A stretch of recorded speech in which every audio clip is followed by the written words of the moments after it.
Room 442 is brought to you by North Star Bets. That's a win. And what an eventful Tuesday it was. Sara Poraria joined with James Sharman and Michael Singh in Room 442. We have Champions League to discuss, TFC and CF Montreal, and of course, Sergio Busquets announces he is leaving Barcelona. Guys, so much happened yesterday. There's a lot going on, but we'll start first with the Champions League. Here we have it. Real Madrid 1, Manchester City 1. Screamers from Vinicius Jr. and Kevin De Bruyne, and it was some really top quality football overall. James, you were certain that Manchester City were going to hammer them. I wasn't certain. James was certain? Running around the office saying City are going to hammer them. When have I ever run around this office? I pull a hamstring for starters. That ain't going to happen. Got you before Mikey got there. I got beaten to the punch there. I wasn't certain, but I did put some money down on City winning that game. How'd that go for you? Well, clearly not very well. But I thought it was a decent game with a really good City performance who showed some real resiliency, some resolve, which in previous years we questioned. You okay? Yeah, I'm taking myself down. Listen, Real Madrid, were dominated for large parts of the first half. Then they come back with a fantastic goal by him. I mean, he is becoming one of the top players in world football. He's incredible. And then to sit back and then absorb pressure from Real Madrid, then counter themselves with De Bruyne with one of the goals of the season. Really good game, and full credit to Man City. I think it sets up what could be a classic in the return leg. I think City would be happier with that result, a 1-1 at the Santiago Bernabeu. I think they come away and they're like, yeah, I'll take that going back home at the Etihad with just one game to win. Yeah. The way that it played out, I thought Real Madrid were definitely the better team for the majority of the match. And then, honestly, out of nowhere, Kevin De Bruyne, what else can we say about him? It's a moment of magic and a moment of brilliance that honestly has defined his career, these types of moments, and it's just such a perfect, flawless shot from KDB. And after that, the game, both teams, I think, were happy to see that go 1-1 because the momentum was starting to shift towards City at that point. And we'll see. It sets up a really good second leg. I think that's the thing. City, I'm sure, are happy to get away with a draw at the Bernabeu, but I think Real Madrid are also quite happy with that. There's no away goals to worry about. They're going to City, and it's a whole different game. The thing about Real Madrid I noticed in this game was that in the first 20 minutes or so, City dominating, right? Complete performance and, pressure, but Real Madrid almost still in control of that game because they're saying, City, you take the possession. We don't need it. It's what they do, But those counters, they know exactly what they're doing. And this is the scariest thing about Real Madrid is that you think they're not in it, but they know and they're waiting. And the counters, there were a few chances there with Benz and obviously Vinny that were just terrifying. Well, I think Courtois in one goal, and then Edison, the other goal, were both brilliant in this game. Class. Right? Big saves, superb. And the way Real Madrid handled Haaland, 22 touches in the game, which is the lowest of any player. I think 3 shots on target on goal. Yeah. He was a non-factor. Rudiger was brilliant in this one, a guy that perhaps wouldn't have started this game if Militao was healthy. So it means a lot, I think, to Real's psyche that they can handle the great Haaland, who no one else can handle, apparently. 2 games now without a goal, by the way. Oh, guys, watch out. The decline when it comes is swift. Big drought. No, but it's true. Have you guys seen the clip where Rudiger is literally on Haaland, not letting him move one arm in front, the other arm in front? People are saying he shadowed Haaland. He really did, though, and that's how you shut a player like that down. I think the thing is with Haaland is because he's not as creative, right? And if he's not getting that service, if he's being blocked, he can't do anything. It's not like he's going to go out. If you can outmuscle him, right? And very few players can outmuscle him, but Rudiger's one of those players that can, right? He's up for the task. He's up for the task. No, it was an incredible match, honestly. Really, really good football, and I think it just sets us up for a really exciting second leg at the Etihad. Yeah, I don't know who's in a better position. I think Man City are in a better position because going to the Bernabeu, arguably the toughest environment to go play football in, and to get a 1-1 draw, I think City are thrilled. I really do. I think they should be thrilled, but I also think going into this, I don't know. I don't ever rule out Real Madrid in the Champions League. And the way they played, honestly, they could have easily won that game. So could have City, but it could have gone both ways. That I don't think it's fair to say, maybe one side or the other. I think it's going to be just fireworks. Well, memory should be long, right? In Real Madrid, remember last year, right? They were down, they were out.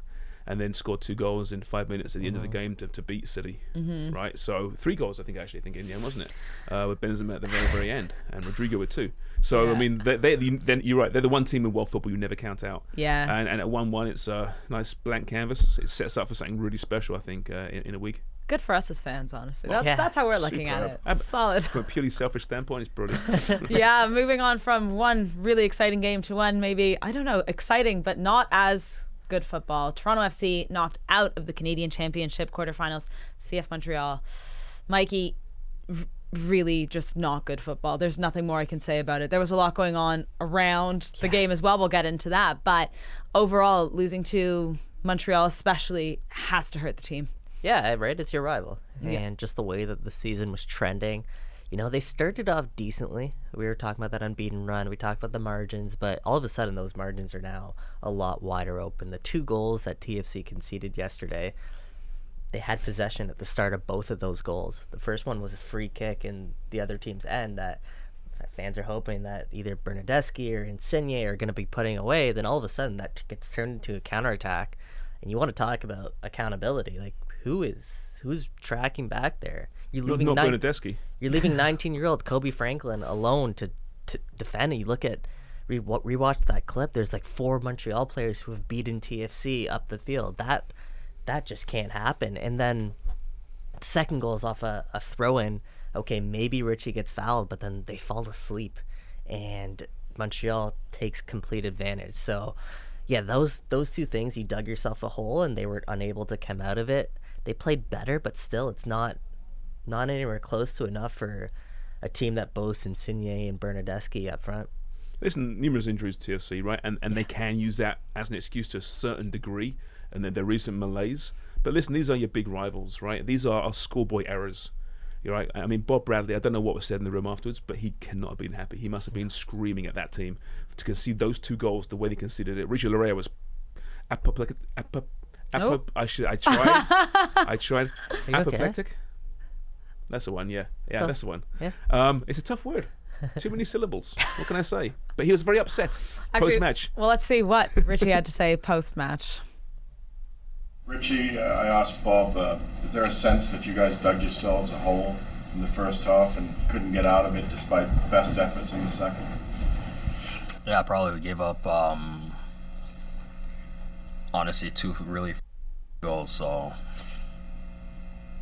that's that. They didn't do anything to break us down. One comes from our set piece that goes down our way, and then they score, and then the second one as well, I mean, very preventable. So yeah, just really, I mean, they're goals. So yeah, we come back and do well to get one back, and then yeah, it's not enough, obviously. I mean, he could not look more frustrated and infuriated. He was not able to stand still. He's itching. Accountability, leadership, right? Yeah. I mean, can he play for the Leafs? Right? He cares, right? He's angry. He's not accepting that, right? And nor should he. Yeah. They need that kind of leadership on any kind of sports team, right? And he made some great points there, right? I mean, they were unforgivable mistakes, and they've cost you a spot in the Canadian Championship, which is a berth to the Champions League and CONCACAF, right? It's a big missed opportunity. Mm-hmm. And to your rivals, you should be furious. Yeah, absolutely. And they have to go ahead and play Montreal once again in the league on Saturday. So, I mean, it's going to be tough for them, I think, to change their mentality. We saw it get the better of Marc-Anthony Kaye last night at BMO Field. Mm-hmm. Yeah, there's the incident that everyone, I think, has seen the video that's going around now where he and one of the capos from one of the supporters get into it. Obviously, the megaphone, which is ridiculous, gets thrown at Marc-Anthony, or in the direction of Marc-Anthony Kaye. I don't want to say it gets thrown at him because it's pretty far away. It wasn't really realistically going to hit him, but just the thought that goes into throwing the megaphone at a player who's coming over to applaud you, I get it, and that kind of sums up just where the frustration level is in the fan base. Walking through the crowd at BMO Field last night, it was one of the most tense environments that I can remember. And it's pretty bizarre to say that, knowing that you have 2 world-class players on the pitch. You have several Canadian national team players on the pitch. Okay, yes, there's injuries. There's a lot of injuries. But still, I go back to that first goal. It comes down to overall buy-in and overall effort from this team. It's beyond... I'm sure tactics has something to do with it, the ability to not create chances, but it's more than that now. So this is starting to bleed over, and it's getting pretty messy there at TFC. Yeah, it's nasty, right? The fans are not happy at all. The keeper that threw the megaphone, ban him. That's pathetic. That you can't do. You can't throw things onto the pitch anytime at a player. Yeah. That is disgraceful, quite frankly. 3 players came to applaud the fans. 3? That's pathetic. That's embarrassing from TFC as well. Mark Anthony Kay, thanks for coming to the stands and to applaud the fans, but you got to take the high road here. You got to walk away. You understand why they're angry. You had a poor game yourself. Your team had a poor game. Move on, right? That's pathetic as well. There's not a right answer here. There's 3 real bad mistakes made. And, it's an embarrassment, a black eye for the club. And then we saw scraps in the stands before the match as well between the fans. That's pathetic as well. Find out who they are, ban them. I'm sick and tired of this crap. I really am. These plastic hard men out there thinking they're so tough. Oh, yeah, you're not ultras. You haven't got a freaking clue. Upsets me. Yeah, no, James, are you fuming? This is football, soccer in our country, right? We don't want that crap in the stands. Yeah. That's from overseas. Yeah. It's not cool. It's a disgrace. Hooligan behavior, if you will. Yeah. Don't need it. Yeah. I mean, so, I don't know, now, how does the club head into their game on Saturday with not just the loss to your rivals, as everything James mentioned, lots of incidents that happened. Just overall, there's a cloud over this team right now. Yeah, Richie Lara had a quote after the game, and he said the house isn't burning down, which I'm like, if you have to go out of your way to mention that the house isn't burning down, if it's not burning down, it's pretty damn close to burning down right now. They absolutely need a win. Yeah. Right? Anything less than a win, it's just going to get worse. It's going to pile on, and it's going to keep going down this path, which honestly, it's tough to see a light at the end of the tunnel right now. The only way you get out of it is by winning, and winning consistently to turn this season around. They're not that far out of it in the league. 1 win, you're back in a playoff position. If I told you before last season that at this point this season Bob Bradley will be 40 23 and 13, what would you say? Honestly, I wouldn't have been surprised, just because last season we said it all year. It was a write-off. They were playing with house money. They're going to see what they can get, but it was more so about transitioning the roster. At the start of last year, I was told this year would likely be part of that plan as well, but I think those plans have changed. And you see that by committing a 2-year deal to a guy like Sean Johnson, who's getting up there in age, but it's only a 2-year deal, so that's your window. Insigne, Bernardeschi come in, expectations get raised. All of a sudden, you're fast-tracking maybe a longer rebuild than you would have wanted to. But that's what this is. It's a fast-track rebuild, and I'm not sure they've done it right at this point. There's no sign or indication that says for sure TFC have absolutely got this rebuild right. Instead, it's more question marks about how they're going to get out of this. It seemed like there's question marks about how they were going to rebuild the roster heading into the start of last season, and now there's question marks about how they're going to get out and rebuild this roster once again. But I tell you what, they better improve soon, right? Bill Manning is the man at the top, right? Right, Chris Armas, Ali Curtis, Josie Altidore contract. Jefferson Soteldo. Soteldo deal, $15 million for a guy that at this point hasn't lived up to $15 million with a footballer. There's a lot of problems here, right? They got to turn it around real quick to salvage the whole hierarchy of that club, I think. Yeah, no, listen, at the end of the day, 12 points from 11 matches, it's not good enough. It's really not. So, TFC playing Montreal once again on Saturday. Mikey and I will be back tomorrow to break down that game a little bit more. But finally, on to the last bit of news that is actually broken this morning. Sergio Busquets of FC Barcelona announces that he is leaving the club. A bit more sad for me than for the guys over here. You have a certain tone in your voice when you mention legendary Barcelona players. Is it, your tone changes. It's Messi or it's Xavi coaching. Because or it's Busquets. of course, instead of TFC are you losing to blushing? CF Montreal in poor games. Sorry. Are you blushing? Yeah, maybe. She is a bit. She's a bit I love it. clouding up as well. No, I mean, what a captain he's been for the club. Let me just read you that photo we saw there. But 3 Champions Leagues, 7 Copa del Reys, 8 La Ligas, 7 Spanish Super Cups, 3 UEFA Super Cups. 9 La Ligas, this weekend probably, right? Yeah, so that will be this weekend. Lock it in. That's a nice way to say goodbye. Really a legend for the clubs. Played with some of the best, obviously Messi, Xavi, Iniesta, Puyol, David Villa. The list goes on and on. But he's really been such a crucial piece for Barcelona and for football. He's been around for this generation, and yeah, it's always there's sadness when you see he's leaving the club that he's been with for his whole life. He's almost like the last connection, isn't he, from that group? Him and Jordi Alba. And Jordi Alba, yeah, that's right, Alba, that's but right. There's also rumors that they're both leaving together to go to Al Hilal. And maybe Messi comes back, right? Yeah, and then, I don't know. Anyway, that's a different topic. Yeah, what a player, right? Yeah. And did the dirty work to allow those wonderful players to do the wonderful things they did. He didn't care about how he looked out there, but what a player, what a footballer. And I really hope he comes to MLS. That was a rumor last year, but he's not. It sounds like he's going to Saudi Arabia. Can't blame the guy again. Won't get into that. But it's a shame because I think he would look great. Remember that rumor last year with TFC? The one that I started? Was that you? Was it? Well, probably you. Yeah, it wasn't actually a thing. I just thought it would be a perfect fit. Oh, it wasn't actually based on anything. No. There wasn't actually like. I think it became a rumor though. Yeah, I think it. Social media. So that was you. You started that. You bit. got her so excited. Oh, yeah, excited is the wrong word. No, you're right though. Like you think about the guys that were before Busquets in the midfield of Barcelona and Spain and Xavi and Iniesta, Xavi Alonso. You can throw into that mix. It's a dying breed. Rodri has come up, and maybe he's going to be the next guy to take over from Busquets, take over that mantle as such a amazing holding midfield, amazing six, but it is a bit of a dying breed, right? I'd say Pedri and Gavi have something to say about that. Not to mention Frankie de Jong has basically become the spitting image of Sergio Busquets at Barcelona. Yeah, Frankie de Jong can give, but it's a different type of role. Like Frankie de Jong can move up and down the field. Yeah, but he's much more so of a holding midfielder, exactly like Busi. Like he's basically replaced players like Busquets left, though, are there? Those true number sixes. Yeah. Because now they are more versatile. Mm-hmm. Exactly. He was happy to sit evolved. there and the ball can just flow through him. It was beautiful to watch because the way he saw the game was. We couldn't even imagine. Yeah, like tiki-taka in general. You don't see too much of that play. I mean, Barcelona had it perfected, and Spain had it perfected. The way that they played, no one else has been able to match that. Not even these Barcelona teams, and not even the Spain team that exists now. They might be getting back towards that, but it seems like it's a far-fetched dream, and Busquets is one of the last pieces of that dream.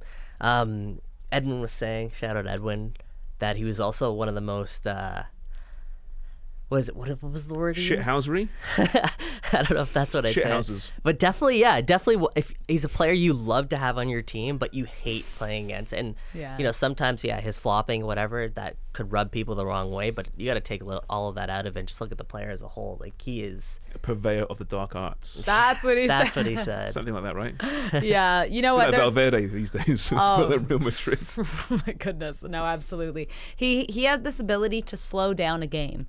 He would take these touches, pass the ball as if it was going in slow motion. And it was so amazing to watch because you were just thinking, how has he even done that? But really just mastered exactly what he needed to do and that holding midfield position. And and it's really end of an era here at Barcelona. It's like an obituary at I'm this like, point, why am I going to cry?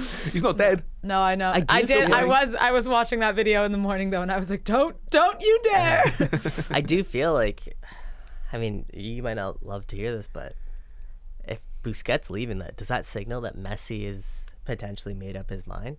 I have no clue. That's the thing. I thought that Busi would stay for another year if Messi were going to come back, but I have no clue what's going on anymore. I think we discussed it yesterday in Homestand show. Messi's gone to Saudi Arabia. Oh, some of us can't admit it just yet. That's the problem. He's gone. None of us want. You know what? Actually, I was listening to a couple podcasts yesterday and just on Twitter, and so many people were saying Messi going to Saudi Arabia is a loss for football, and I'm like, I just said that though. No, but it's true. But we'll see. We'll see where Busi goes. But an absolute astonishing career for Barcelona. I can't even speak. I'm getting choked up. But yeah, we'll be back tomorrow with more football news, TFC, and a look into the weekend, of course, with tons of Premier League action.